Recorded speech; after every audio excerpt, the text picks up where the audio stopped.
Ya, kita tahu sulit, memang di Bali Pasti sulit, sulit, kepala daerah benar. sulit, apalagi kepala daerah dipilih oleh rakyat langsung. Oleh sebab itulah tadi kebetulan ada utusan khusus presiden untuk mengatengahi masalah ini. Kami titipkan ke pusat. Ya tolonglah pusat turun tangan mengatasi persoalan kami di Bali. Karena kami tidak mampu mengatasi ini, karena ya dibilang tadi bertahun-tahun sudah omon-omon saja. Ya. Dulu yang memimpin Bali ini kan Atu termasuk jadi wakil gubernur kan. Nah, sebenarnya apa sih kendala nih mengelola pariwisata nih tuh? Mungkin Atu bisa sharing sedikit kan. Apa sih kendala konkret di lapangan kan nih? Ya yang Iya, tahun depan biar Erwin tahu nih, target pariwisata Indonesia itu 20 juta. Jadi ketika Bali berapa? Ketika Bali ini 40%, berapa itu? 8 juta. Wish, itu dah satu sisi pemerintah pusat menarget Bali harus terus meningkatkan jumlah pariwisata. Satu sisi infrastruktur tetap segitu aja gitu. Itu yang menyebabkan ya sumber masalahnya. Ya, betul. Berarti jadi sepi perah berarti itu. Benar nggak itu?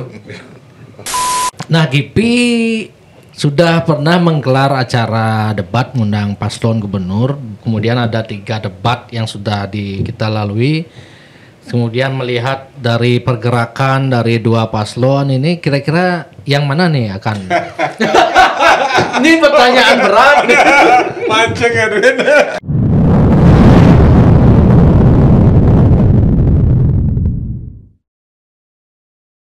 Om Swastiastu.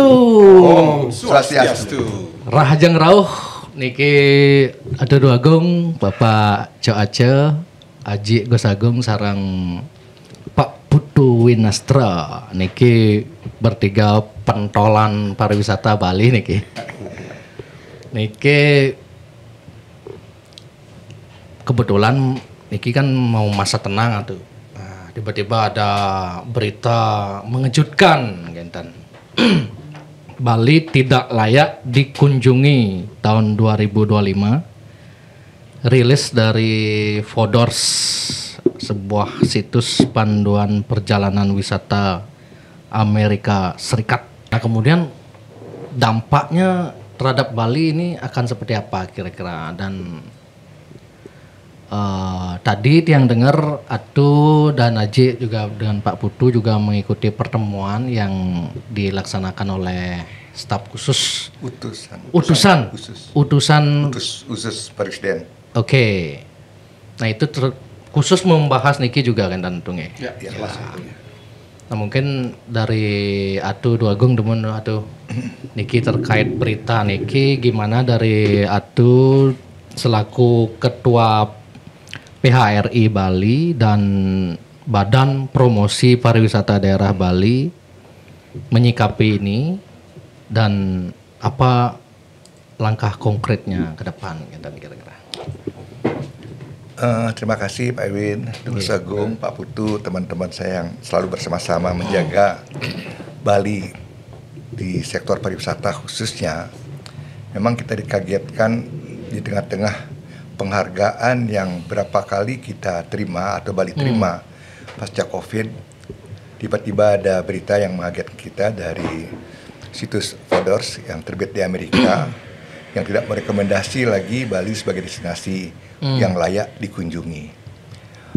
Ada statement yang menarik kalau kita perhatikan dalam statement itu yang saya sudah kutip, saya coba tulis, yaitu yang dia mengatakan bahwa pembangunan yang cepat dan tidak terkendali yang dipicu oleh overtourism.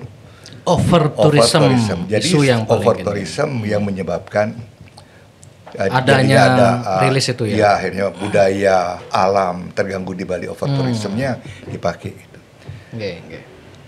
Kalau dia melihat dari persoalan ini, kami selaku pelaku pariwisata, ya saya dituakan di PRI, di BPPD, Pak Putu dituakan di Asita, Gus Agung di GIPI, dan juga di Gawisri. Tentu saya melihat anggota ini sebagai anak-anak, bahkan masyarakat Bali pun dalam konteks pariwisata adalah anak-anak saya semua. Dan orang bijak mengatakan ayah yang baik adalah ayah yang keluar melindungi anak-anaknya. Tapi ke dalam saya akan tetap bina anak-anak saya. Kalau ada yang salah, kalau ada yang kurang. Keluar saya lindungi, saya langsung mengatakan tidak kok. Bali baik-baik saja, tidak ada masalah. Penghargaan berapa kali kita terima, ini kan bahasa kita, bahasa marketing kita. Bahkan terakhir hari ini pun kita menerima rilis lagi, Ubud dinyatakan sebagai kota nomor 2 di dunia yang teramah. Nah ini juga penghargaan luar biasa. Yang baru sekali kita dapat celaan dari Forbes, kita sudah langsung dapat penghargaan pada hari ini. Namun demikian ke dalam, sekali lagi sebagai orang tua kita membina apa yang kurang. Kita harus jernih menyikapi berita niki. Kita harus terbuka dan menerima ini sebagai bahan kajian kita, sebagai introspeksi diri kita. Jadi yang pisahkan bahwa over tourism dan pembangunan tidak terarah. Apakah over tourismnya yang menyebabkan atau pembangunan tidak terarahnya? Sebab niki kedua ini mempunyai cara diagnosa yang berbeda-beda agar kita tidak salah nanti mendiagnosa peristiwa ini. Kalau kita melihat lebih kepada bangunan tidak terarah. Jadi berarti entar dulu, berarti isu over tourism ini sebenarnya tidak benar. Kalau kita Kalau melihat, kacamatanya kita lihat Bali Selatan, oh iya mungkin gitu ya. Kalau Bali secara keseluruhan mungkin tidak. Kan itu ada spot-spot tertentu yang betul kita memang akui over tourism. Ada spot-spot, bahkan tadi utusan presiden pun mengakui adanya centralized concentrated tourism hanya pada beberapa titik-titik saja. Nah, inilah sebenarnya pangkal persoalannya kenapa terjadi akhirnya peristiwa 5,3 juta. Kalau kita bandingkan sebelum Covid yang mencapai angka 6,3 juta, kan belum seberapa kita bandingkan. Kenapa dulu tidak ada permasalahan seperti yang kita hadapi sekarang gitu? Penyebabnya menurut gimana? Nah itulah tadi. Ada konsentrasi pembangunan pada spot atau pada titik tertentu, terkonsentrasi di sana. Nah, jadi kalau kita melihat adalah pangkal persoalannya adalah pembangunan Bali yang belum terarah dan dalam tanda kutip belum terencana secara baik. Kita punya peraturan RT/RW, kita punya norma-norma yang harus diikuti. Perda tentang pembangunan Bali pun kita punya. Tapi fakta di lapangan tidak seperti itu. Mari kita bedah dari sini persoalannya. Pembangunan tidak turun dari langit. Pembangunan tidak dipindahkan dari tempat ke tempat lain, tapi pembangunan by design, dirancang dari awal, mengajukan rencana proyek, kemudian menyesuaikan antara gambar dan lokasi, menyesuaikan gambar dan kesesuaian dengan kondisi di Bali dan sebagainya dan sebagainya. Kira-kira di penggal mana persoalan ini harus kita putus mata rantainya menjadi persoalan-persoalan kita sekarang. Kenapa terjadi bangunan sampai melebihi 18 meter yang telah kita sepakati? Pembangunan-pembangunan yang mengingkari norma-norma adat istiadat sama sekali tidak tercermin bahwa bangunan itu ada di Bali dan lain sebagainya. Niki yang kita harus berani jernih mengungkap dan bersama-sama dengan kepentingan pemangku yang mempunyai memang kewenangan dalam hal untuk mengatur Bali ke depan, khususnya dalam pembangunan. Mari kita sama-sama carikan yang tidak bermaksud mencari siapa salah benar. Kita tidak bisa akan kembali seperti Bali 20 tahun lagi, 20 tahun yang lalu, 10 tahun yang lalu. Inilah kondisi Bali sekarang. Dan mari kita perbaiki bersama-sama dengan satu komitmen kita bersama. Kita jaga Bali sebagai warisan yang akan kita teruskan kepada anak cucu kita. Kita hanya penjaga Bali ini, bukan pemilik Bali ini semua. Siap. Gus Agung mungkin bisa menambahkan, Ci, dari Gabungan Industri Pariwisata Indonesia. Gini menurut Aji, gimana terkait dengan rilis dari Forbes ini? Ya, kita tadi udah kita sampaikan bahwa yang Forbes ini memang terjadi di bukan Bali saja kan? Oh iya, ada 15, tapi Bali pertama kan? Bali nomor 1. Ya, jadi itu terjadi di hampir semua destinasi sekarang. Setelah pandemi, orang terpaksa nggak liburan, begitu dibuka orang revenge ya istilahnya. Orang balas dendam pengen liburan untuk sudah berbondong-bondong dan ke situ. Jadi memang ini dilema ini terjadi di daerah semua hampir tempat DTW kayak Barcelona, Italia dan lain sebagainya, sangat tidak nyaman sebenarnya. Tapi Hong Kong, Singapura, Thailand kok tidak masuk di Forbes itu? Ya karena mungkin infrastrukturnya siap gitu ya. Infrastrukturnya siap gitu. Jadi masalah besar kita kan infrastruktur sebenarnya. Pemerataan semua terkonsentrasi di Sarbagita, Denpasar, Badung, Gianyar dan Tabanan itu. Begitu. Jadi ya itu yang bottleneck-nya di Sarbagita itu. Ini karena masalah besar di infrastruktur. Nah, inilah yang menjadi kendala mengapa tidak pemerintah fokus ke infrastruktur karena kita baru sembuh kan dari pandemi ini. Mungkin keadaan keuangan infrastruktur kita belum siap untuk itu gitu. Mungkin kedepannya ya 2025 ini kita harapkan sudah harus mau nggak mau infrastruktur itu menjadi hal yang krusial. Maksud Aji infrastruktur apa? Akses jalan, ya, jalan untuk pariwisata dan lain sebagainya itu juga penting ya, karena ini mobil kan sudah kadung banyak kan di Bali. Itu kalau Erwin lihat kita dari bypass Sanur dan lain sebagainya itu semua kan karena aksesibelnya nggak lancar, begitu. Bottleneck semua itu, perlu underpass, perlu apa namanya tol, lebar jalan dan sebagainya seperti itu. Gitu. Oke, kalau kita berpikir begitu sudah kan, tidak nyaman lah, Win. Orang ke Ubud sampai 2-3 jam gitu. Nah, di Ubud apalagi. Itu udah tidak nyaman gitu. Ini menjadi concern ke depan pemerintah yang baru. Berarti infrastruktur masalahnya Ji. Masalah besarnya di situ. Oke, siap. Bagi Pak Putu Winastra dari Asosiasi Perjalanan Wisata, gimana nih Pak Putu? Ya, terima kasih. Pak Putu biasanya lebih belak-belakan biasanya. Terima kasih Lerwin sudah mengundang kami. Apa yang disampaikan oleh senior kami, Ide Jokorde dan Tugas Agung memang begitulah faktanya. Tetapi mari kita sikapi statement dari Fodors ini sebagai sesuatu introspeksi kita ke dalam, tidak hanya kepada pelaku pariwisata, masyarakat, tetapi juga pemerintah. Kenapa demikian? Karena sering sekali ketika kita dininabobokan dengan sebuah predikat-predikat the best itu, kadang kita abai, ignore kita bahwa kita harus melakukan sebuah perbaikan-perbaikan. Kadang kan kita terlalu jumawa gitu kadang-kadang. Besing ngayapup masih tetap man juara gitu. Kadang-kadang kan itu. Jadi nyapu kadi aku kita kadang-kadang terlalu berlebihan. Jadi oleh karena itu apa yang menjadi catatan dari Fodors ini mari kita gunakan sebagai satu hal yang positif untuk perbaikan. Itu yang pertama. Yang kedua, memang di era otonomi ini kan semua mempunyai ego. Jadi masing-masing pemerintahan kabupaten kota ini mempunyai otonomi khusus di dalam pengelolaan wilayahnya sendiri. Nah sekarang ketika kita berbicara Bali ke depan ini, maukah para pemimpin kabupaten kota ini bersepakat dalam satu frekuensi, dalam satu visi bahwa Bali ini harus kita jaga secara bersama-sama. Jadi tidak ada ego yang dikedepankan. Contoh misalnya ketika Badung ini sudah cukup, jangan lagi buat apa-apa. Mari kita bawa ke tempat lain, apakah itu ke Karangasem, ke Negara, Singaraja, Bangli dan sebagainya. Tetapi ketika ego daripada pemimpin ini masih, saya tidak yakin Bali ini akan bisa baik. Nah ini perlu penyadaran secara khusus daripada pemimpin-pemimpin kita yang akan datang.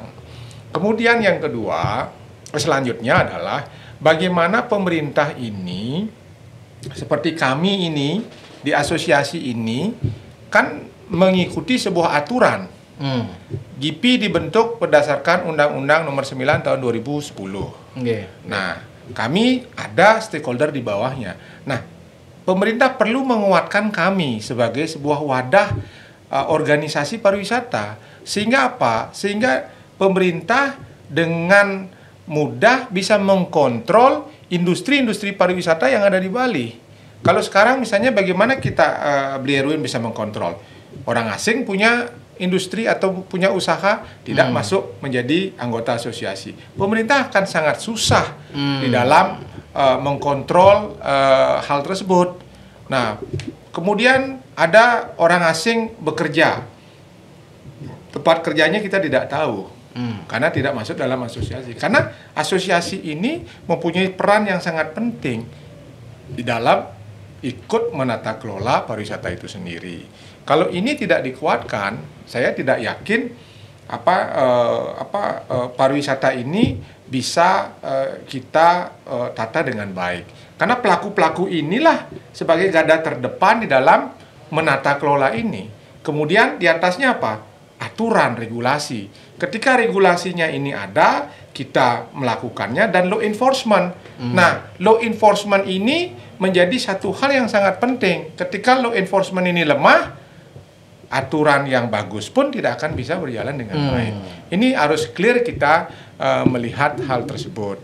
Oleh karena itu, saya kira komunikasi, koordinasi antara pemerintah, pelaku, masyarakat ini harus terjaga dengan bagus.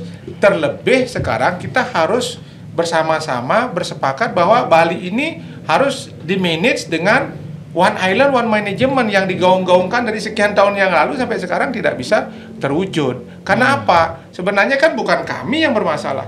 Jadi pemimpin yang ada sekarang melalui pemimpin kabupaten kota.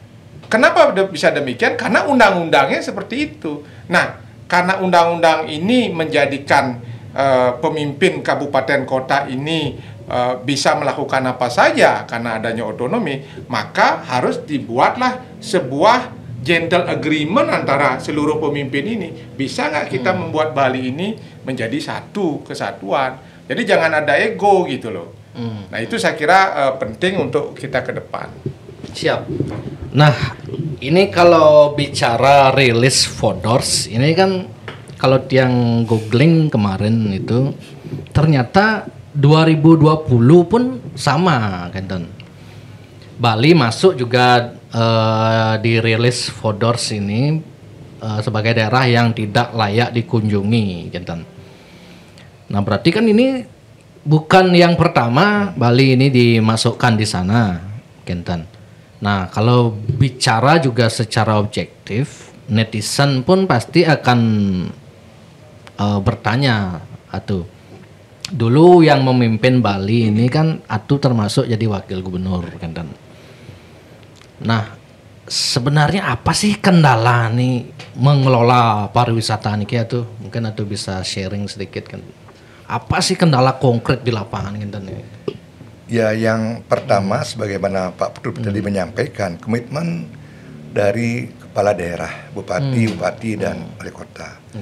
Perlu itu kesadaran kolektif, kesadaran bersama bahwa Bali inilah satu badan yang perlu kita jaga bersama.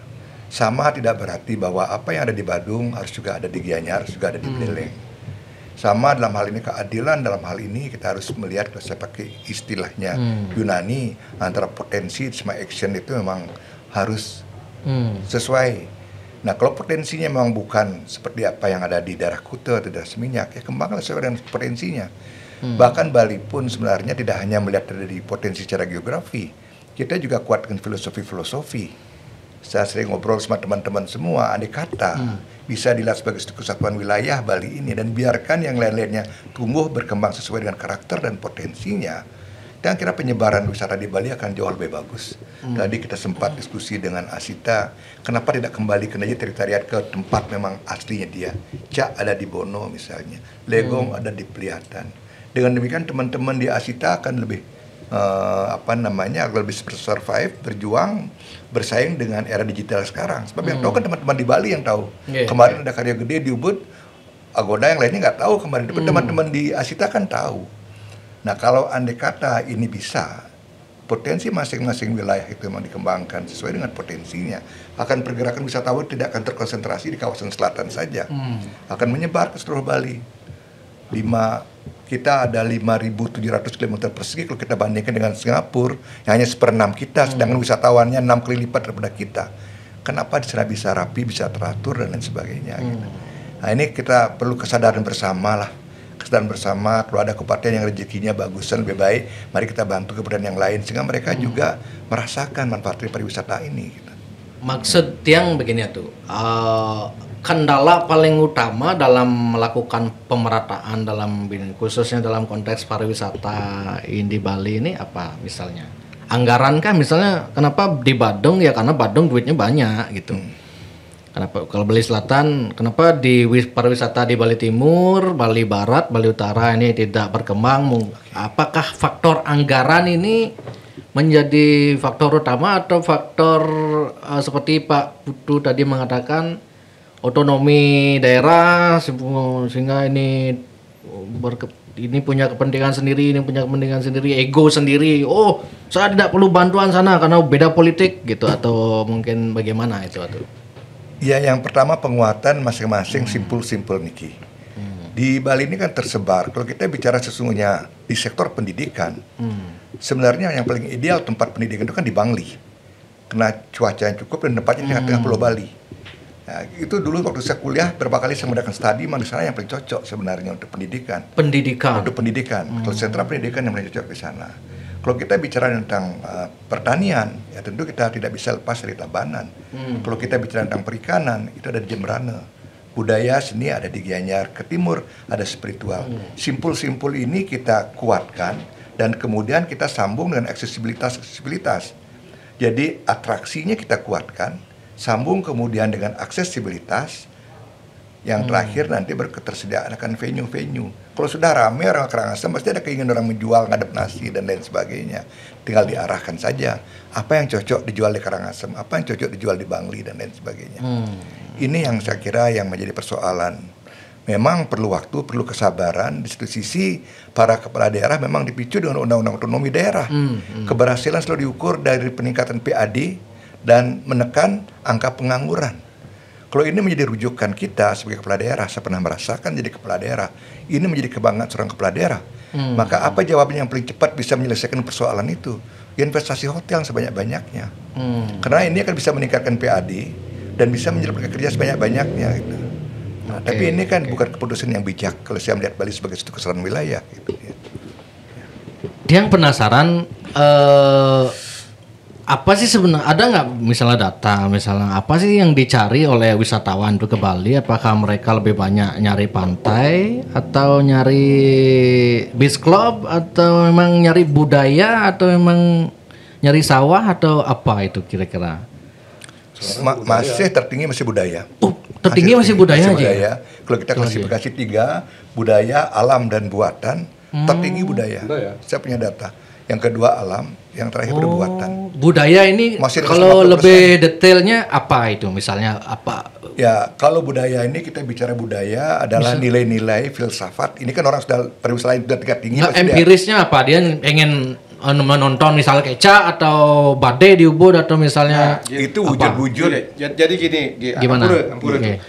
Menurut kami sebagai pelaku, bagaimana konsep pariwisata sekarang, tren wisatawan itu datang ke sebuah destinasi itu, bagaimana mereka bisa genuine experience, bagaimana mereka bisa merasakan secara yang asli yang ada di sana, bagaimana mereka bisa ngeblend dengan orang lokal, jadi menyatu dengan orang lokal. Ketika mereka ada di Ubud misalnya ketemu dengan ada orang Kepura dan sebagainya, mereka tiba-tiba harus memakai pakaian adat Bali dan itu kan sebuah kebanggaan yang tidak bisa dia dapatkan di destinasi lain. Nah, ini satu hal yang mereka rasakan, sesuatu yang unik yang ada di Bali, genuine yang ada di Bali. Diferensialnya apa? Jadi ada diferensial. Kalau tadi dibilang alam, saya kira kalau kita ke pulau lain misalnya pantainya mungkin lebih bagus daripada Bali gitu. Tetapi budaya yang dipraktekkan oleh orang Bali ini itu kan sangat berbeda, tidak ada di tempat lain. Sehingga ada sebuah keinginan dari wisatawan itu untuk datang dan untuk mengeksperience mencoba menjadi bagaimana kalau saya di orang Bali gitu. Selama saya ada di sana, belajar memasak misalnya, masakan Bali yang which is mereka match dengan lidahnya mereka. Ini kan sesuatu yang boleh dikatakan unik buat kalau memang budaya yang pertama, kenapa mereka lebih banyak numplak Bali Selatan? Padahal kan dari kalau kita lihat secara objektif, budaya yang unsur keaslian itu di Bali Selatan yang paling luntur kan? Itu gimana itu kira-kira? Kalau dari segi polling tetap budaya. Walaupun kita akhirnya ke beach club dan lain sebagainya, tetap payung besar kita budaya. Budaya, cuman maksudnya mereka ke Bali setelahnya dibayar tetap numplak nginapnya atau hiburan. Kalau budaya kita jangan terjemahkan selalu dengan upacara adat, dengan teritorial. Bukan itu. Yang di atas itu lagi adalah perilaku, kejujuran, hospitality orang Bali dan lain sebagainya. Nah inilah yang juga kita khawatirkan ke depan akan tergerus. Kejujuran dulu kita orang bilang ngejang padi di jalan sedang maling, ngejang motor sengaja mau kunci juga tidak akan hilang. Nilai-nilai inilah juga menjadi daya tarik yang sangat luar biasa gitu. Ketika ada cerita tentang pantai di Bali juga tidak lepas dari budaya. Kita sering menginformasikan pantai mungkin di luar Bali jauh lebih indah, tapi jangan lupa pantai di Bali ini dijaga secara skala. Kalau masalah sampah itu mungkin yang kita lihat, tapi secara skala ada macam-macam upacara, ada nanglok merana, ada peklem dan lain sebagainya. Inilah yang membuat daya tarik spiritual yang sangat kuat mengantarkan mereka datang ke Bali. Tapi kalau lihat secara faktanya, sepertinya kok turis ke Bali ini mencari di jeduk-jeduk minum, beach club, gimana itu kira-kiranya? Apakah mereka setelah mereka keliling Bali, mereka ujungnya nginep di sana sebelum mereka tidur, mereka ngibur dulu atau begitukah? Begini juga, karena kita yang menyiapkan wadah seperti itu, maka datanglah cita-cita seperti itu. Di mana ada gula, di sana ada semut, karena gulanya diciptakan begitu. Makanya ini kan terkait dengan quality tourism. Apakah itu memberikan dampak kesejahteraan bagi rakyat Bali dengan adanya buatan-buatan semua ini, seberapa sih rembesannya kepada masyarakat Bali, kepada penduduk Bali, kepada pemuda-pemuda Bali yang bisa terlibat ikut di sana. Karena ini karena kita menyiapkan, maka masuklah orang-orang seperti ini yang masuk ke sana. Jadi seleksi kita di sana, tergantung apa yang kita siapkan, itulah yang datang. Ya.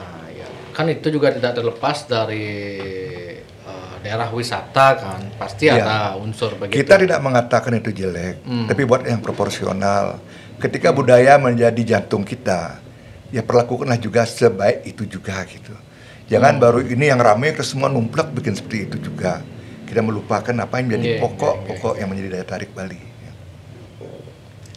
Lifestyle juga. Lifestyle.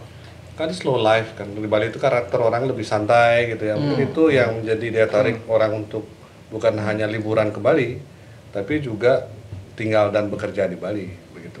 Itu juga kita tidak sekonyong-konyong ngomongin wisatawan loh nih. Juga orang yang kerja di Bali itu juga banyak kan. 40.000 ya tadi dibilang 40.000 per tahun. 40.000 orang ngajukan izin tinggal extension visa. 40.000 per tahun. Orang asing yang mengajukan izin tinggal di Bali gitu ya. Berarti penambahannya itu dari 40.000 itu berapa yang bisa di mereka? Tadi sampaikan sepintas kita dengar 40.000 ya. Iya, dari imigrasi menyampaikan ada aplikasi yang perpanjangan setahun 40.000 untuk bisa tinggal di Bali.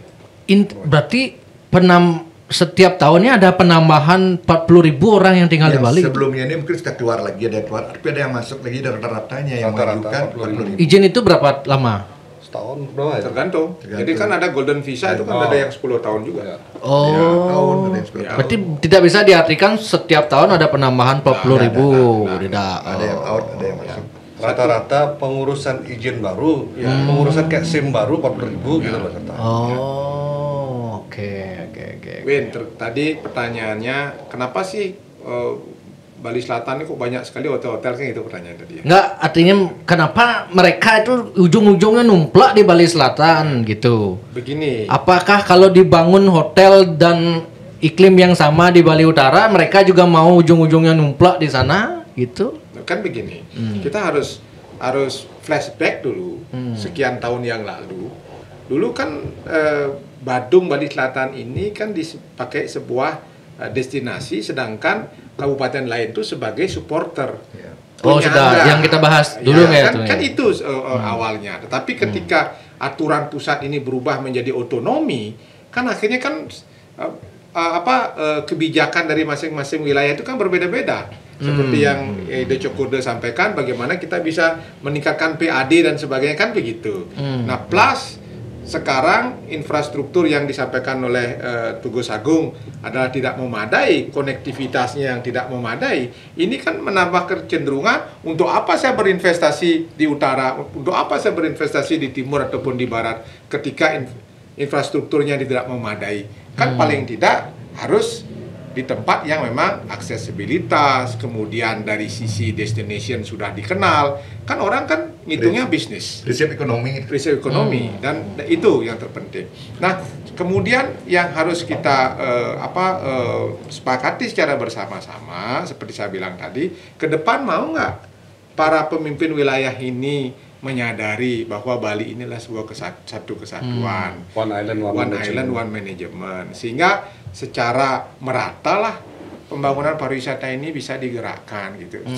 Nggak seperti sekarang yang kaya jalan sendiri, yang tidak memiliki dana untuk pariwisata nggak pernah bergerak. Tinggal nerima gini aja, minta dana dari yang kaya gitu ya. Bagian daripada Bali itu sendiri kan begitu.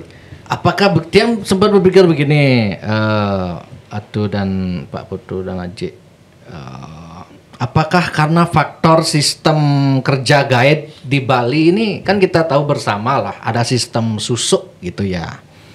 Misalnya, kamu membawa tamu segini, jualan, kamu beli belanja di tempat saya 10 juta, guide dapat 5 juta gitu. Apakah faktor itu? Udah nggak ada lagi itu. Sekarang nggak ada lagi itu. Berkurang jauh. Masa nggak ada sih? Berkurang jauh. Ada tapi berkurang. Kalau itu pun ada, kalaupun itu ada ya tidak se-ekstrim dulu lah. Satu tidak ekstrim dan itu tidak bisa bertahan lama.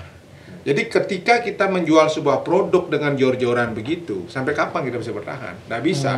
Justru akan terjadi penurunan kualitas. Kita kan mau menuju pariwisata Bali yang berkualitas dan berkelanjutan. Bagaimana kita bisa berlanjut kalau seperti itu?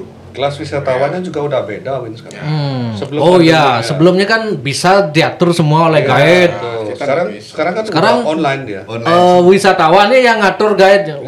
Kamu kok nyuruh saya sini, saya nggak suka sana itu, saya maunya ke sini gitu. Oke. Dia udah tahu duluan kan dari online kemana-mana, jadi dia ngatur sopirnya. Atau jangan-jangan begini. Sekarang kan zamannya media sosial, jadi mereka turis itu ke Bali itu pengen tempat-tempat yang sosial media, biar bisa posting di media sosial, pamer di story yang indah-indah. Misal kalau bicara yang indah-indah kan pantai, sunset, sunrise, villa yang unik gitu kan, yang instagramable lah, tempat-tempat yang instagramable itu kebanyakan memang ada di selatan. Itu salah satunya juga. Itu mungkin faktornya. Kebetulan Bali Selatan diberkahi tebing, sunset yang bagus, pantai yang lebar seperti itu. Di negara kan hitam pantainya. Betul. Pasirnya. Juga, ya itu. Tapi ada, cuman di Bali Selatan lebih lebih ada gitu, lebih lengkap lah. Itu juga salah satunya. Nah, dengan faktor itu bicara pemerataan itu solusinya gimana kemudian? Harus bikin apa gitu? Jangan gitu. Jadi terkoordinasi semuanya di tingkat 1 saja mengenai pariwisata. Misalnya ya perizinan, pengawasan, itu pendapatan lebih baik di provinsi tingkat 1. Begitu. Jadi merata dia pembangunannya begitu loh. Jadi nggak? Jadi blueprint Bali belum ada, Win. Belum ada. Jadi percuma dong bicara pemerataan kalau nggak ada blueprint. Harusnya yang membuat blueprint itu siapa? Tingkat 1 dong. Ada RT/RW tingkat 1, ada RT/RW tingkat 2. Lebih detailnya lagi ada di RDTR. Sekarang kan tidak semua punya RDTR. Memang betul satu kawasan dikatakan kawasan pariwisata, tapi tidak jelas di sana di mana boleh dibangun dan apa boleh dibangun. Hanya menyebutkan ini untuk kawasan pariwisata loh gitu. Nah, kalau ada RDTR-nya, orang sudah tahu di sana hanya boleh dibangun villa saja, tidak boleh hotel lebih dari 2 lantai. Ini RDTR yang menuntun. Nah, ini yang tidak ada. Kita hanya mengacu pada RT/RW saja. Nah, kalau RT/RW provinsi bisa dibuat secara holistik, harusnya sudah berbunyi di Tabanan apa saja, hanya villa saja, akomodasi yang namanya hotel bintang hanya boleh dari selatan. Banyuwangi contohnya, yang punya perbub yang jelas sekali di sana, bahwa bangunan-bangunan yang bintang-bintang hanya boleh dari sini, dari dalam daerah tertentu tidak boleh. Karena dia melindungi masyarakatnya yang punya homestay itu punya homestay. Penyebabnya tidak punya RDTR karena apa itu kira-kira? Kalau mungkin masyarakat banyak yang nggak tahu RT RW itu rencana tata ruang secara umum. Oh ini di daerah desa ini atau di kecamatan ini daerah kawasan apa? Kalau RDTR detailnya rencana detail tata ruang. Misalnya di daerah ini misal kawasan wisata apa aja boleh. Apa yang boleh? Apa saja boleh itu yang banyak tidak punya Mas. Tujuannya ini katanya menurut isu itu biar gampang main-maininnya itu katanya. Benar nggak itu? Masalahnya kan saya tidak pernah menjabat jadi oh gitu ya. Saya udah pernah menjabat Pak. Seperti Bang Li. Itu kalau Tiang kan banyak dapat info lah, banyak yang teman-teman properti juga curhat ke sini. Cuman beliau nggak mau dipublis gitu. Saya takut kalau dipublis beliau ruin. Ini soalnya saya mau nggak mau harus berurusan dengan pemerintah. Jadi kalau blacklist saya mati saya ini hidup saya ini gitu kan. Jadi dia ngasih bocorannya udah gini Darwin. Kalau urusan di Bali itu kenapa begini? Karena oknum-oknumnya banyak. Kalau kita ngurus IMB itu di kawasan hijau pun bisa Darwin, tinggal bayar 30 juta itu selesai itu, selesai. Kawasan hijau bisa diubah. Tinggal bayar. Yang rubah itu kan DPR bukan? Siapa yang bisa ngubah itu aja? DPR Nah, kan? sekarang sudah pakai Google Map. Mana ada kawasan sawah itu kan ada ketentuan-ketentuan. Kalau dia mengalihkan fungsi sawah menjadi pemukiman, apalagi zona komersial, ada ketentuan yang boleh. Begitu kita apply, sudah kelihatan kita akan membangun daerah sawah, sudah ketahuan kok. Jadi alih fungsi dulu, itu bupati itu yang mengizinkan. Ya, rekomendasinya dari bupati. Kedua itu. Ya. Tapi kan banyak juga orang memungut tanpa cari izin. Bangun saja biar sawah biar apa dibangun saja gitu. Sehingga dengan itu konteks yang tadi itu sebelum OSS katanya. Setelah OSS ini katanya agak sulit, ada yang begitu-begitu. Kemudian tapi setelah beriringnya waktu ada juga lagi yang begitu katanya. Iya, ini kan semua sebenarnya niat ya. Niat ya katanya. Niat baik apapun bisa aja bisa katanya muncul gitu. Mana aja bisa muncul. Yang menjadi persoalan sekarang dengan OSS ini kan memang keterlibatan. Ini yang saya petik, yang saya dapatkan dari desa-desa, termasuk dari pejabat dari bupati pun dengan ada OSS. Berapa ketentuan-ketentuan yang boleh atau yang hanya dikeluarkan oleh pusat. Misalnya risiko berat, risiko tinggi itu yang harus dari pusat. Ini seolah-olah luput dari pantauan di daerah. Sehingga kita lihat berapa minggu yang lalu ada salah satu hotel katakanlah di Ubud yang sudah ditutup sekarang. Yang padahal sudah diramaikan sudah berapa bulan yang lalu sudah ramai, berapa tahun yang lalu sudah ramai. Sekarang sudah maksudnya kampung Rusia nih kan ada? Iya, itu kan dari tutup sementara. Enggak tahu apa sementara tutup apa sementara forever. Tapi besoknya udah buka lagi katanya. Saya itu dengar kan. ada supir taksi bawa tamu juga ke sana. Ya. Ya, artinya kan masih buka. Berarti nah, itu kan banyak tanpa izin pun mereka bisa membangun tuh gimana tuh? Nah, itulah yang saya baca di media. Katanya alih fungsi lahan juga belum selesai dan lain sebagainya. Itu ya, apakah itu gimana ceritanya itu atuh? Kok bisa mereka membangun itu? Gimana ceritanya itu? Itu kan ada nomor induk berusaha NIB. Kadang-kadang orang berlindung di balik itu saja. Nomor induk berusaha itu kan belum merupakan izin membangun, apalagi izin beroperasi. Sebatas jadi, punya itu baru, udah bisa. Iya. Jadi belum apa-apa itu. Jadi harus ada izin-izin lanjutan. Tapi kalau nggak ada yang backingnya kan sudah tidak bisa membangun. Berarti ada yang membacking-backingin itu. Ya, itu yang tidak tahu pada backing apa tidak. Tapi terlepas ada backing ataupun tidak, itu kan barangnya bukan barang kecil. Oh iya. Barang besar. Gede, berapa hektar itu sana? Iya, kalau kita kan udah tahu dari orang naruh batu aja bertawang kalau bangun gede itu. Gitu. Iya, iya. Karena pada jauh-jauh hari sebelumnya sudah dipantau.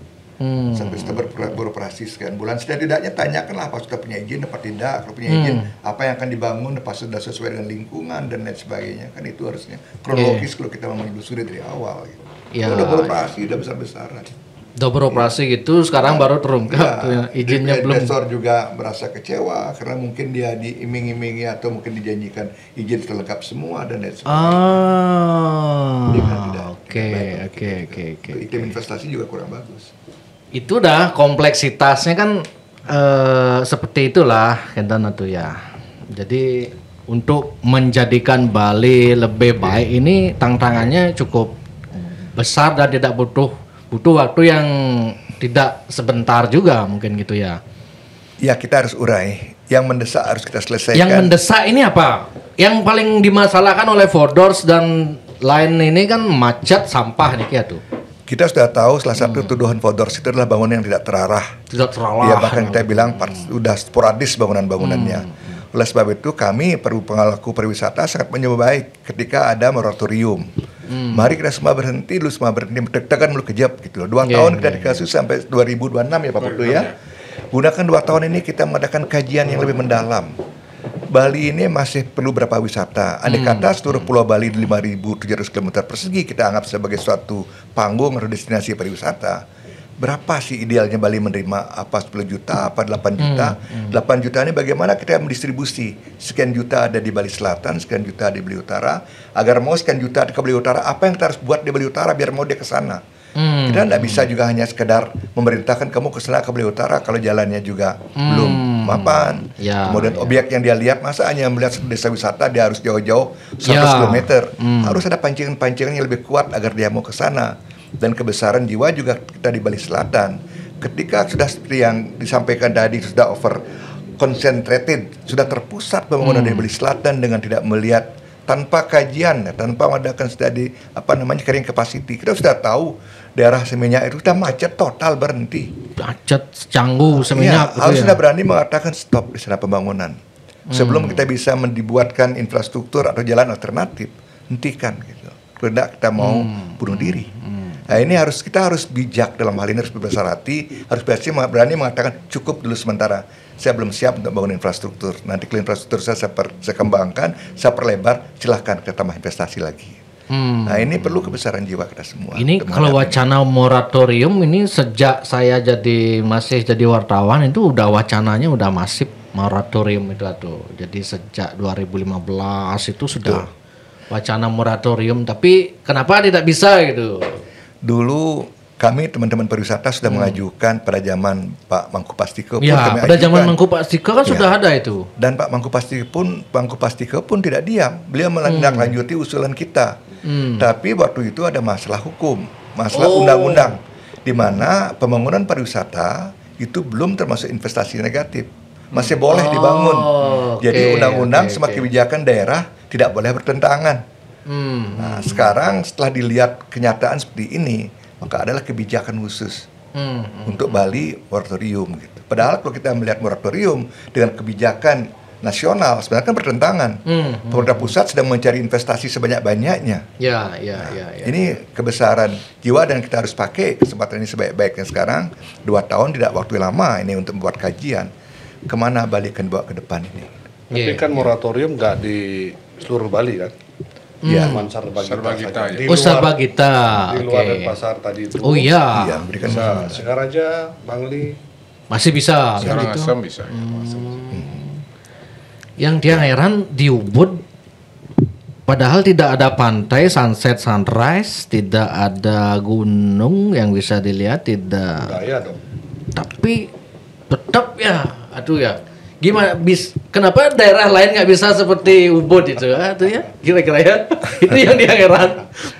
Iya memang kalau di cara penggarapannya atau taksunya mungkin gitu atau apa itu ya sering saya bicara sama teman-teman yang kebetulan ke Ubud untuk mengambil video, bahkan suatu saat pernah saya mendapat dari salah satu TV nasional membangun desa, judul siarannya ke Ubud selama 3 hari. Dikasih kesempatan di Ubud, hari ketiga pamitan ke Puri dan sangat puas semua, krunya semua sangat senang di Ubud. Ketika saya tanya terus yang terekam dalam video Bapak apa? Nah itu masalahnya, tidak ada yang saya bisa rekam, yang saya bisa ada saya rasakan gitu. Jadi experience itu tidak bisa dia apa mau direkam tapi dia bisa merasakan ya. Kalaupun direkam saya kira tidak banyak beda dengan daerah-daerah lain kecuali pas ada upacara-upacara seperti kemarin membedakan antusias masyarakat Ubud ya. Feeling, itu perasaan. Saya herannya tuh kalau misalnya tidak ada acara event di Ubud kan apa yang mereka cari ke Ubud gitu loh. Itu yang heran kadang-kadang itu. Apakah mencari monyet? Ada di monyet banyak mana-mana gitu. ada. Bahkan ada tren lagi yang berubah sekarang, restoran-restoran sepanjang jalan yang macet mulai sore itu. Kalau dulu ada namanya barbecue, restoran dan lain sebagainya, itu pasti menghadapnya ke Pangkung atau ke Lembah. Yang sekarang table yang sudah reserve sebelumnya adalah table yang menghadap ke jalan. Artinya ada kenikmatan tersendiri wisatawan lihat kemacetan Ubud itu. Atau jangan-jangan begini tuh, karena Tiang kan dari Tegalalang Tiang juga agak gini juga. Semua objek wisata di Tegalalang tuh pokoknya Ubud namanya kan. Nah, misalnya Cekeng lah, Cekeng Ubud, padahal Tegalalang kan. Waktu acara GIPI kan saya nginep di hotel dekat acara itu kan, adalah di depan di lobi itu lukisan Pulau Bali. Di lukisan Pulau Bali itu satu-satunya objek wisata yang ada itu adalah Cekeng. Tulisannya Ubud gitu. Cekeng. Berarti ini daerah saya ini jadi tujuan utama ini sebenarnya di Tegalalang ini.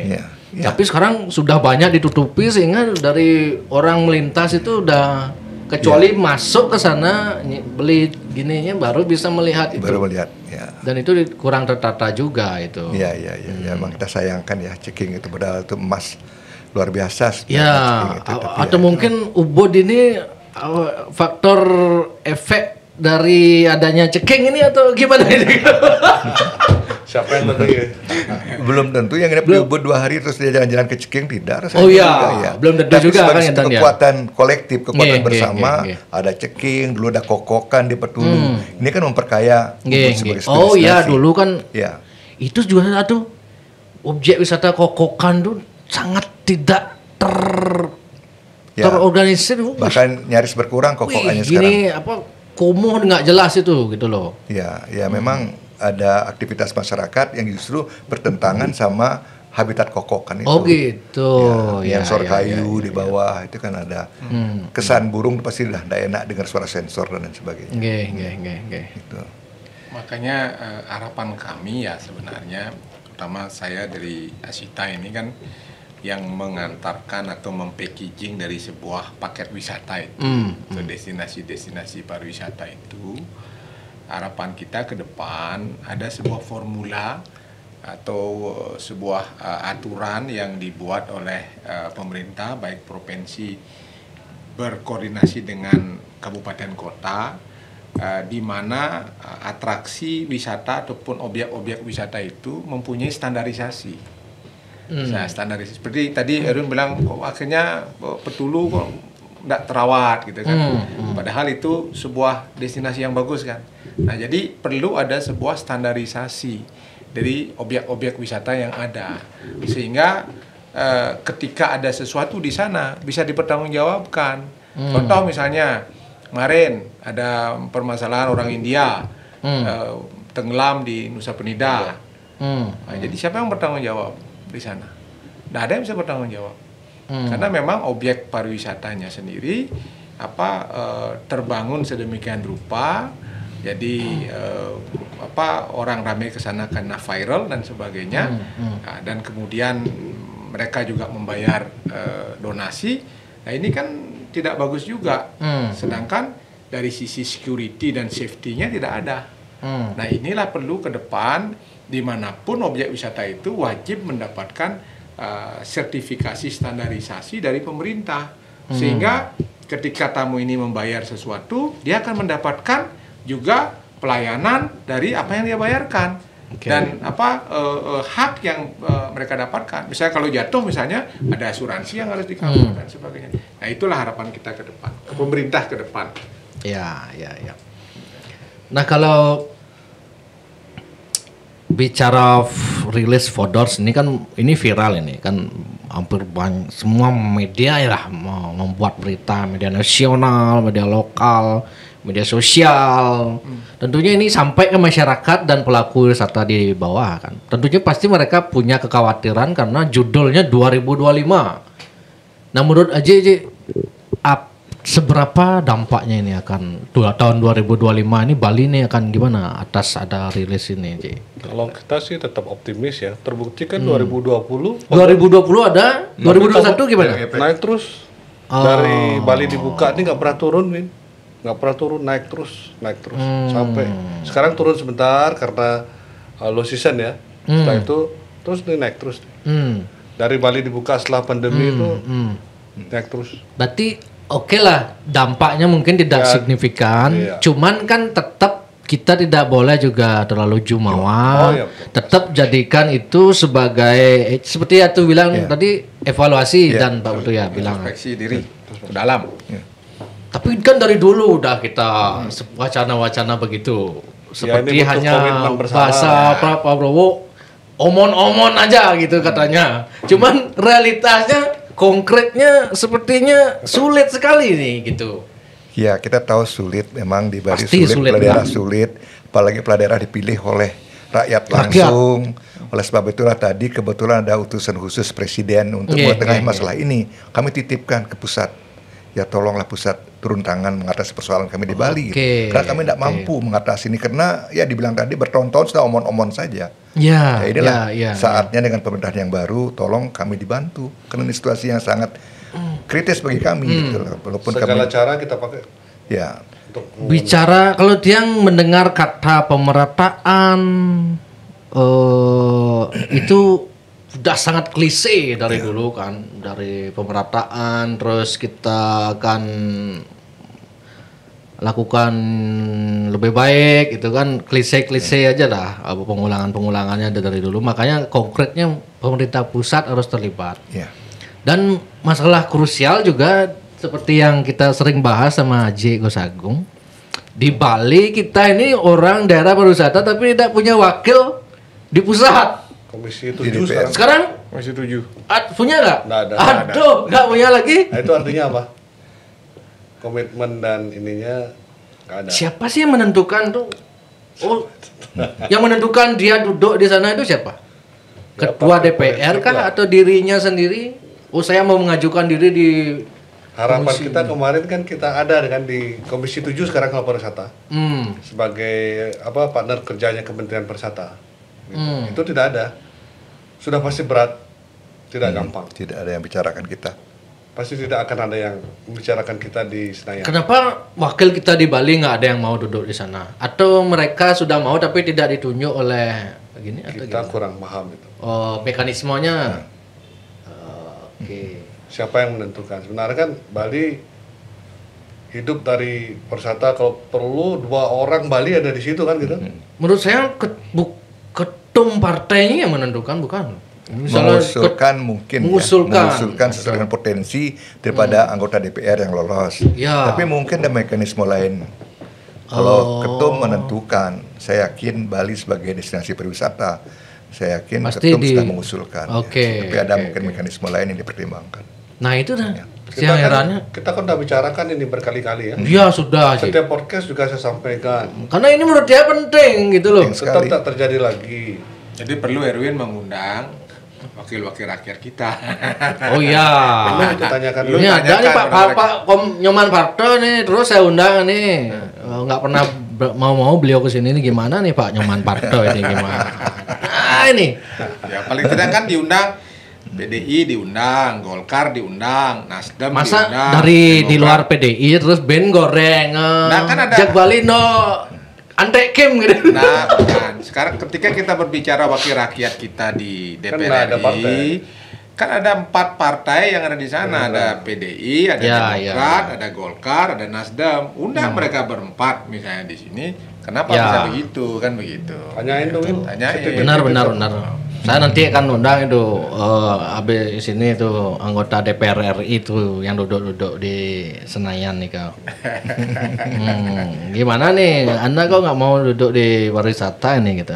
Duitnya kurang atau gimana? Kerjaan banyak, duit nggak ada gitu. Saudara kita tahu kan bocor halus politik itu di Bali itu untuk jadi DPR RI itu puluhan miliar habis. Untuk balik modal kan masa di Komisi Pariwisata sih mana poin gitu Ji. Coba tanya. Mungkin itu.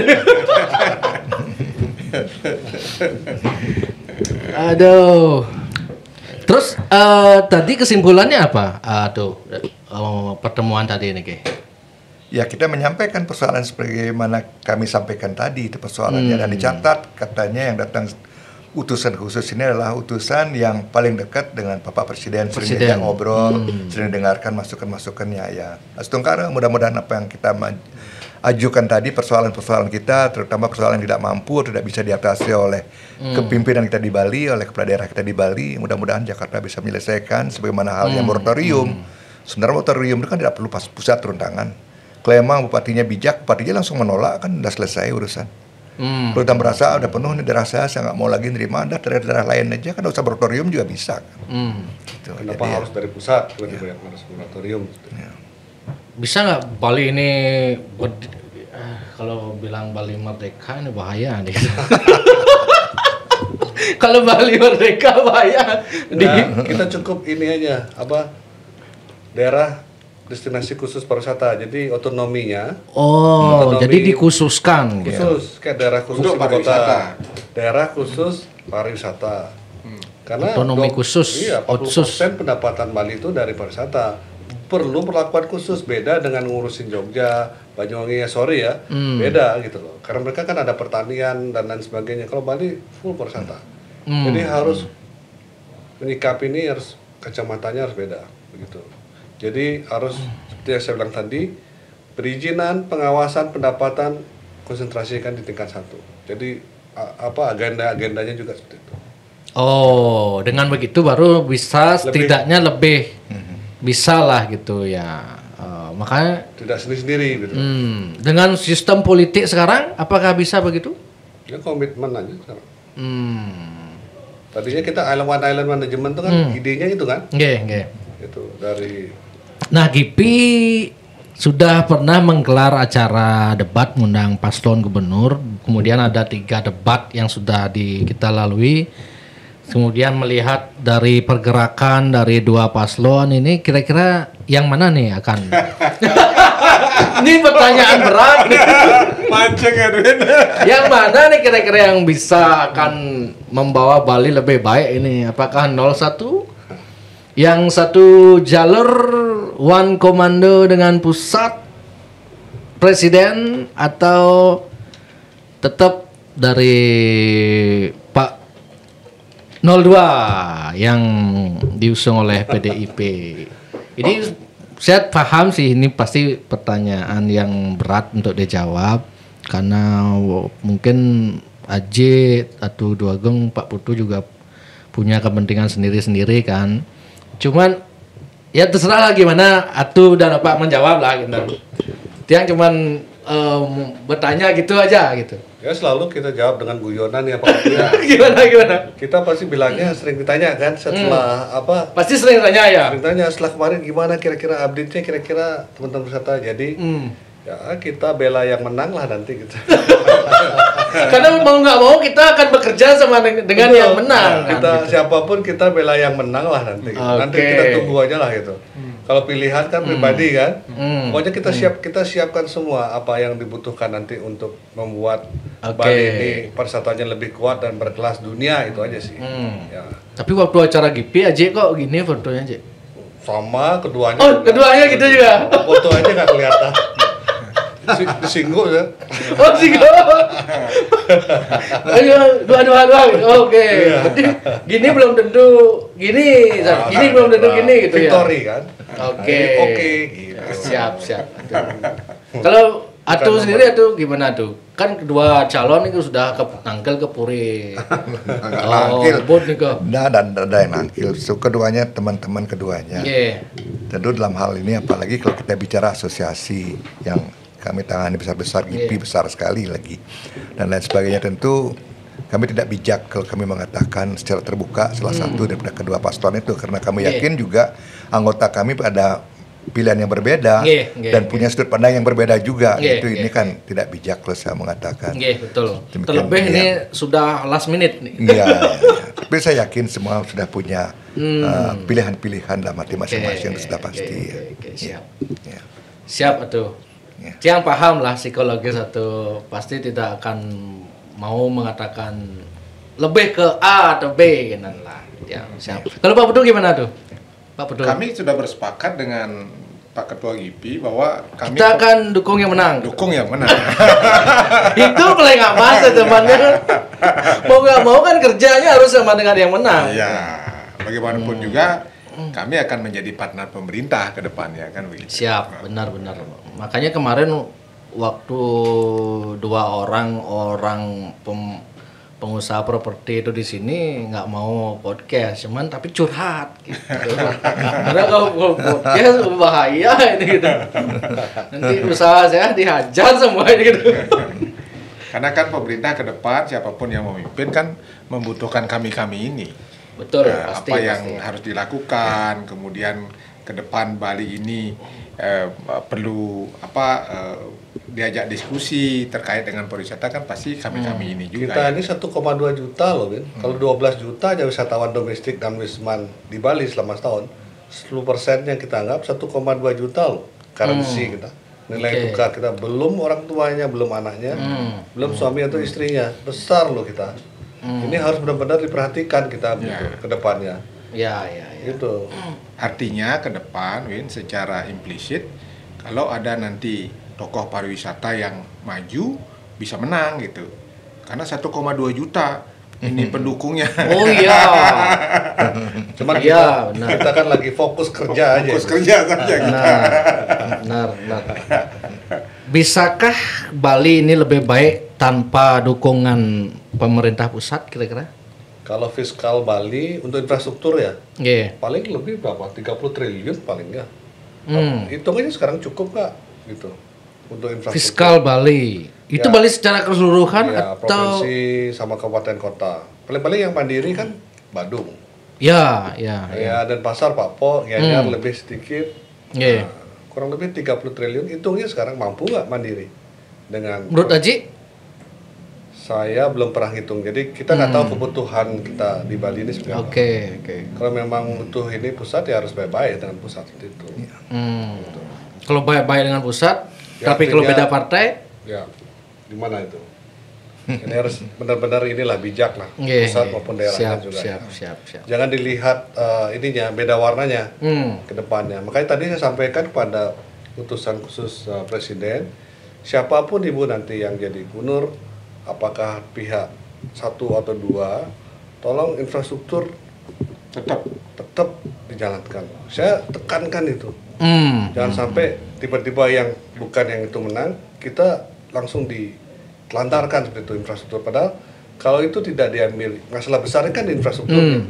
Kalau itu tidak dibereskan, berat di podor-podor itu akan setiap bulan ada. Gitu. Oke, tapi itu teori lah, menurut saya itu sebatas teori karena Tiang banyak ngobrol sama orang politik kan. Secara politik susah begitu Ji. Kalau memang udah beda partai itu, Pak Mangku Pastiko pun bilang begitu kan. Kalau tidak satu jalur, proyek pusat ke Bali akan dijegal gitu. Gimana menurut Adu dan Pak Petu gitu? Secara aturan kan tidak begitu. Secara aturan tidak. Secara aturan begitu. Ya mungkin di luar aturan mungkin itu ada perasaan-perasaan seperti itu kan sangat subjektif sekali ya. Tapi aturan tidak. Sudah ada perhitungan-perhitungan Bali dengan kekuatan ekonominya sekian, luas wilayahnya sekian, pendapatan sekian, berapa dia harus mendapat DAU, DAK, semua sudah ada aturannya. Ya.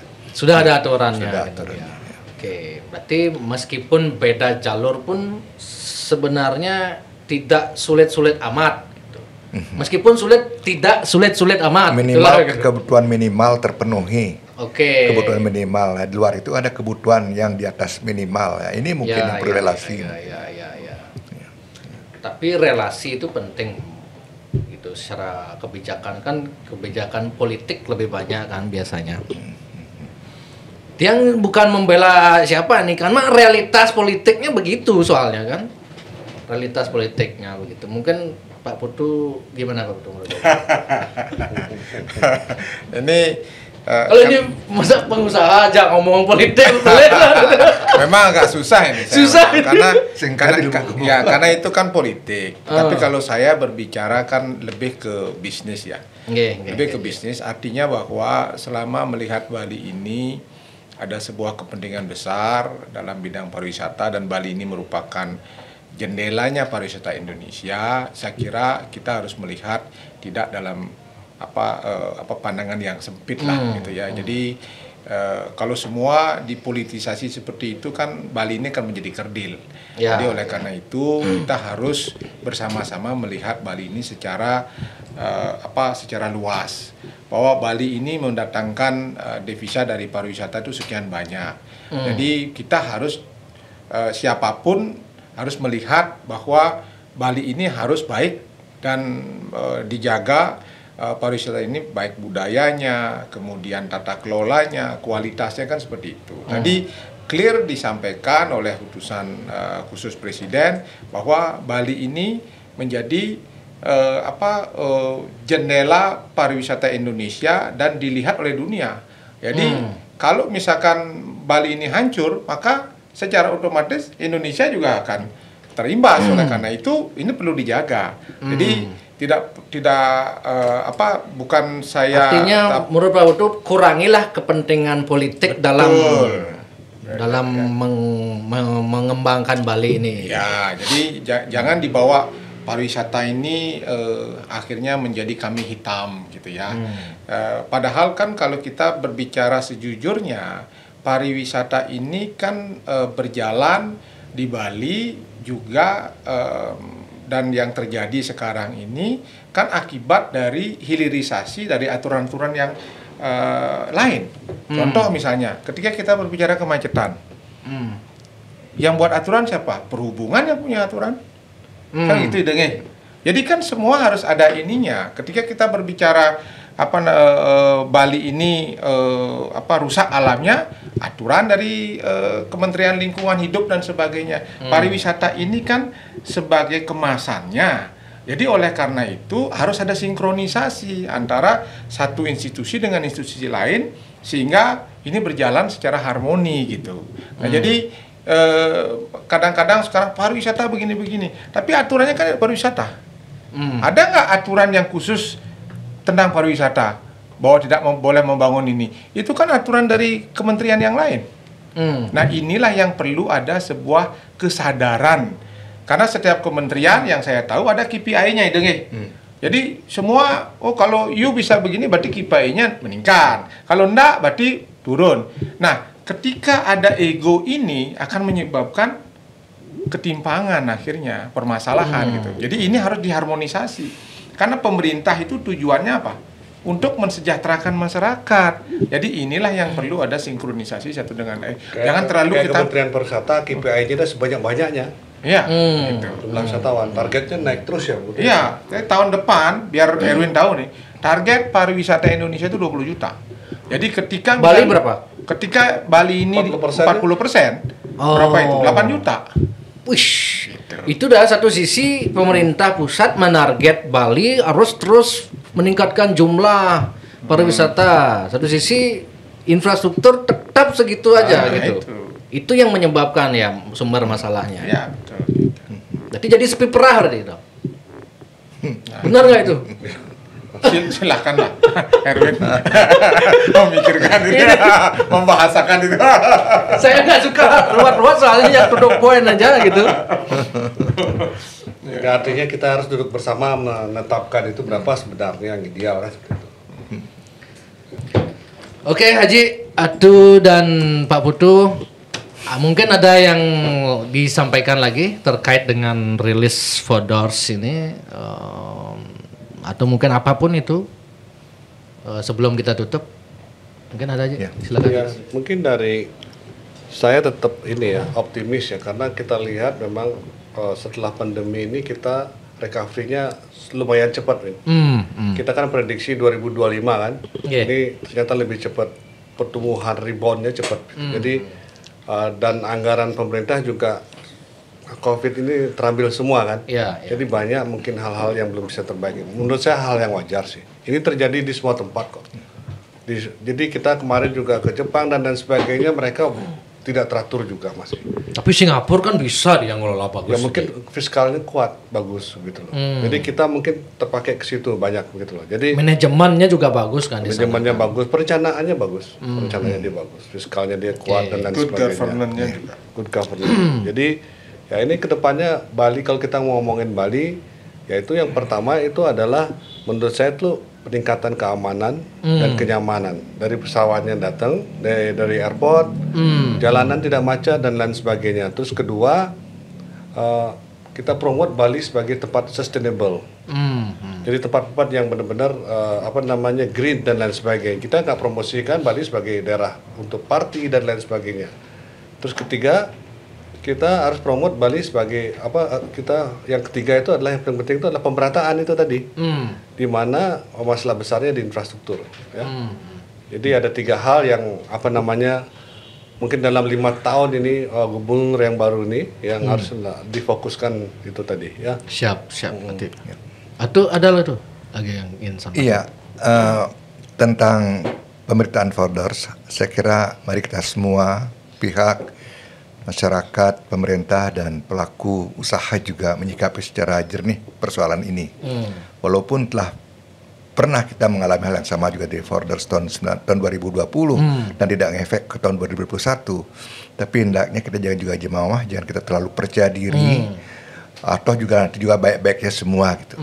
Mari kita pakai cubetan ini untuk mengingatkan kita kembali bahwa Bali ini perlu dibenahi, perlu kita perbaiki. Dan kita tahu di mana harus diperbaiki. Kalau kita tidak punya kemampuan memperbaiki itu, mari kita menggunakan tangan-tangan orang lain untuk memperbaiki, antara lain pemerintah pusat. Terima kasih. Siap atuh. Pemerintah pusat. Oke, siap.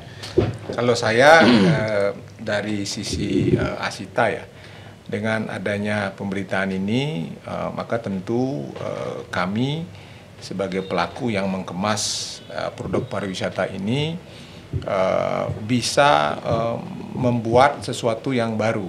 Artinya bahwa bagaimana kita lebih fokus ke desa-desa wisata, kemudian ke tempat-tempat yang memang remote area. Karena yang tadi disebutkan kan clear bahwa tidak dikunjungi adalah yang bangunannya terlalu padat dan sebagainya. Jadi bagaimana kami bisa mengarahkan turis-turis yang kami handle di anggota Asita ini ke tempat-tempat yang remote yang memang memberikan sebuah kenyamanan dan experience berbeda dari yang biasanya. Dan satu hal, Win, tahun depan saya justru malah optimis wisatawan-wisatawan yang mau explore the authenticity of Bali ini akan jauh lebih banyak. Jadi saya tidak yakin bahwa wisatawan ini akan akan berkurang. Terlebih ya, satu poin juga yang saya sampaikan bahwa beberapa airline baru akan datang ke Bali di tahun 2025 seperti contohnya Saudia. Jadi Saudi Arabia Airline akan datang ke Bali membuka penerbangannya di bulan Maret 2025. Jadi ini kan satu hal yang positif yang harus kita sikapi juga bahwa akan bertambah airline dan tentu market yang baru juga akan bertambah datang ke Bali. Ya, demikian. Siap, terima kasih. Terima kasih. Kalau bagi Tiang sih, ini memang bom waktu karena wisatawan semua pasti bawa HP kalau ke Bali itu. Jadi kalau macet terus mereka lihat sampah bertumpuk, pasti mereka rekam, mereka kasih tahu ke teman-temannya, "Oi, Bali kayak gini loh sekarang, kau jangan kesini lagi. Saya kapok udah kesini, udah saya kejebak macet sekian jam di Canggu, di Seminyak, di Kuta gitu." Pasti mereka cerita kan sama teman-temannya itu. Sehingga jadilah bom waktu nih sekian tahun tadi, ya kita habis sudah kalau memang nggak ada solusi konkret untuk Bali ini gitu kan. Makanya sekarang silakanlah masyarakat Bali pasti tahu siapa yang dipilih. Kita tidak mengarahkan, silakanlah bagi siapapun karena ada kutipan wajah pemimpin adalah cerminan dari karakter masyarakatnya gitu. Kalau masyarakatnya pemimpinnya begitu ya masyarakatnya sama. Di sistem demokrasi ini kan kita tentu. Oke, sukses semua. Atu dua gong, Aji Gus Agung dan Pak Putu sudah berkenan datang meskipun studio tiang acak-acakan begini, Kang Yang niki. Yang penting substansinya, esensinya.